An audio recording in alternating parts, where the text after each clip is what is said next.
Unsuccess माणूसच अशा गोष्टी बोलतो. भाऊ हे नितीनजी बरोबर तुमचे संबंध आहेत. आपल्या लोकांना तिकडे एवढा भाव नाही. भाऊ हे जमन काय हो, आमच्या वेळेस परिस्थिती नव्हती. Indian council for technical research and development यांनी स्टार्टअप फेस्टची खरं म्हणजे सुरुवात केली आणि बघता बघता त्याचं स्वरूप इतकं मोठं झालं की नागपूर महानगरपालिका आणि इनोव्हेटिव्ह काउन्सिलच्या निर्मितीनं आज आपण दुसऱ्या वर्षी या महत्त्वपूर्ण अशा कार्यक्रमामध्ये सहभागी होतो आहोत. मला सांगितलं की तुम्ही मार्गदर्शन करा, पण आता कसा आहे प्रॉब्लेम असा आहे की जास्त मार्गदर्शन करू शकत नाही, कारण आपल्याकडे मार्गदर्शन करणारे म्हणजे असं आहे का जे बीईचे क्लासेस लावलेले ज्या लोकांना त्यांचे शिक्षक म्हणजे जे बीई झालेले नाही तेच त्यांना शिकवतात, असे आहेत ना बरेच. आमच्या इथे असं आहे, आमच्या क्षेत्रात असं आहे ज्यांची ऍक्टिंग बिक्टिंग डिरेक्शन काही चाललं नाही की ते नाट्य शिबिर उघडतात. त्यामुळे मार्गदर्शनात काही अर्थ नाही आहे. दोन गोष्टी बोलतो, दोन चार गोष्टी बोलतो.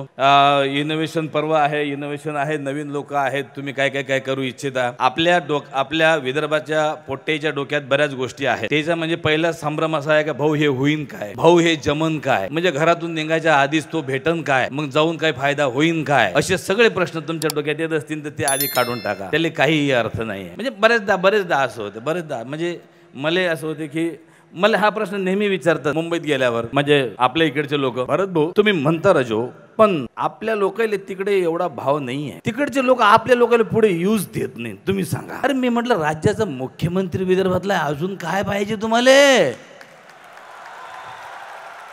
बुलेट ट्रेनच्या स्पीडनं काम करणारे नितीन गडकरीजी विदर्भाचे अजून काय पाहिजे तुम्हाला? असं होत नाही. एक गोष्ट लक्षात ठेवा, हे सगळं माझं भाषण पोरांसाठी आहे. एक गोष्ट लक्षात ठेवा, तुमची जात, तुमची उंची, तुमचं वय, तुमची परिस्थिती, तुमचं रिजन तुमच्या प्रगतीच्या आड कधीच येत नाही. तुम्ही जर दणकावून कार्यक्रम केलेत ना तो कोणाची शान आहे हो तुमच्या आडवे. एक म्हणजे ते काय म्हणतात ना, तो शायर म्हणून गेला का एक पत्तर तब्येत से उछालो यार, असं करायला पाहिजे. पण आपल्याकडे काय आहे, बऱ्याच गोष्टीचा म्हणजे आपल्याकडे कसं पेपर लिहत नाही तर तो कुठं तपासायला जाते याची चौकशी. मी म्हणलं आता असं होते बरेचदा मान्य नेते मंडळी आमच्या सोबत असतात, पण आमचा संबंध तेवढाच असतो. मग आता हा कार्यक्रम पाहून कोणतरी मला फोन करणार, भाऊ ते नितीनजी बरोबर तुमचे संबंध आहेत का, तुला काय काम आहे? नाही ते काय रस्ते प्राधिकरण मध्ये जागा निघाल्या आहेत तर त्याने शब्द टाकला तर होते. मग मी म्हटलं बरं शब्द टाकला तर ते गव्हर्नमेंटचं आहे की त्याची परीक्षा वगैरे असणार, परीक्षा नॉमिनल राहते भाऊ, परीक्षा नॉमिनल राहते, त्याने शब्द टाकला का, म्हणजे थोडासा जुगाड जमवा लागते की होते. म्हणजे वृत्ती आपली जुगाड जमवण्यापासून सुरू होते. तर तसं करू नका. तुम्हाला जे मनापासून वाटते, जे काम वाटते, जे काम, काही कोणतंच काम वाईट नाही, जे काम वाटते, ज्या कामात तुम्हाला गती असेल, सगळं पोरांना सांगतो, ज्या कामात तुम्हाला गती असेल त्या कामात तुम्ही इतकं मन रमवा की तुम्हाला असं वाटतं तुम्ही त्यामध्ये सक्सेस झाले. आणखीन एक गोष्ट सांगतो, जे तुमचे नातेवाईक आहेत, काका मामा असतील तुमच्या जवळ, म्हणजे हे वाक्य सांगतो, ते वाक्य तुम्ही ऐकलं असेल, बाबू आमच्या वेळेस परिस्थिती नव्हती, ऐकलं? हा, तुम्हाला भेटते तर तुम्ही शिकून घ्या, ऐकलं की नाही? सगळ्याच्या घरी आहे की नाही? मी काही दूरचं बोलत नाही, मी काही लंडनहून थोडी आलो, आपल्या इकडचं आहे. असे जे तुमचे नातेवाईक असतील त्यांच्याशी अजिबात संबंध ठेवू नका. एक नंबर बोगस आहेत ते, लक्षात ठेवा, एक नंबर बोगस. तेले करणं धरणं काही नव्हतं. अनसक्सेस माणूसच अशा गोष्टी बोलते. आमच्या वेळेस नव्हतं. अबे तुझ्या वेळेस पण लोक PhD झाले आहेत ना, तुझ्या वेळेस पण लोकांनी डॉक्टरेट केलं ना, शोध लावलेत ना, संशोधन केलं ना, प्रयोग केले, सगळं काही केलं. परिस्थिती नव्हती म्हणजे काय?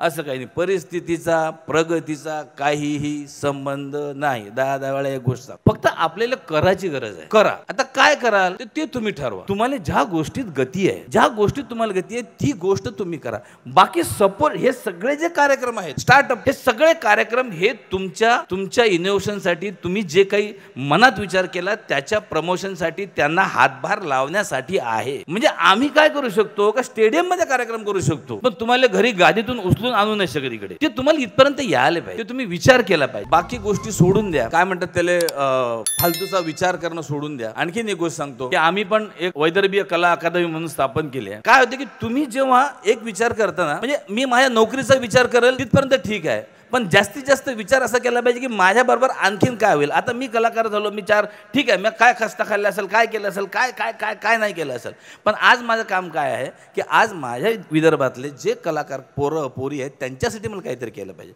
आम्ही एक विदर्भीय कला अकादमी नावाची अकादमी स्थापन करतोय, म्हणजे त्याचं रजिस्ट्रेशन झालंय, सगळं झालंय. त्या माध्यमातून कलाकार घडवणे असं नाही आहे, म्हणजे बाबा ह्या पोराला ट्रेनिंग दे, अभिनयाचं पोरीला ट्रेनिंग दे, असं नाही आहे. अख्खी टीम तयार करायची, म्हणजे अख्खीच्या अख्खी कलाकार पासून बॅकस्टेज स्टेज पासून सगळे लोक तयार करायचे. त्याचा मुख्य उद्देश असा आहे की आपल्याकडे शूटिंग झालं पाहिजे. आपल्याकडचे कलाकार होणं ते होतच जातील. एखादा असं भारत गणेशपुरी इकडे तिकडे जाईल, एखादा कॅमेरामॅन होईल, तो कलाकार होईलच. पण मुख्य म्हणजे शूटिंग जर झालं तर आपल्याकडे उद्योग निर्मिती होईल. कारण एका पिक्चरच्या शूटिंगमध्ये अनेक विभाग आहेत. जेवणावाल्यापासून ट्रान्सपोर्टवाल्यापासून लाइटिंग हे सगळे पोरं आता येत का नाहीत बाकीचे लोक इकडे, तर यांना सगळी टीम घेऊन यायला लागते, जे त्यांना खर्चाला परवडत नाही. आम्ही म्हणतो की हे तुम्हाला आम्ही पुरवतो, आम्ही सगळं पुरवतो. आमच्या नागपुरात शूटिंग करा, अमरावतीत शूटिंग करा, वर्ध्यात शूटिंग करा, आम्ही लोकेशन तुम्हाला दाखवतो. ह्या सगळ्या गोष्टी आम्ही आता ह्या माध्यमातून करणार आहोत. म्हणजे मी त्याचा अध्यक्ष आहे. तर ह्या इतका बऱ्याच पोरांना विशेषतः पोरींचा खूप प्रॉब्लेम होतो की ते राहतील कसे, काय ते कसे करतील, राहतील कसे. तर ते एक गोष्ट करतो. आणखीन एक गोष्ट सांगतो, शेवटची गोष्ट सांगतो की कधीही कशाच्या प्रेमात पडू नका. नाही तसं नाही, म्हणजे तुम्ही एकमेकाच्या प्रेमात पडा, तो मुद्दा नाही आहे. तुमच्या हातून जे काही चांगलं कार्य घडेल, जे कला घडेल, जे उत्तम लिखाण असेल, जे तुम्ही उत्तम ड्रॉइंग काढलं असेल, उत्तम इनोव्हेशन केलं असेल, सगळं काही केलं असेल, त्याच्या प्रेमात पडू नका. तुम्ही त्याच्या जर प्रेमात पडले तर तिथेच राहाल, दूरवर जाणार नाही. म्हणून म्हणतो की ते तुम्ही करा, ते विसरून जा आणि पुढे जा.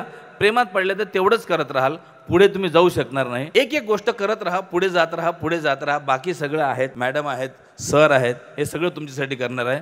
धन्यवाद, थँक्यू.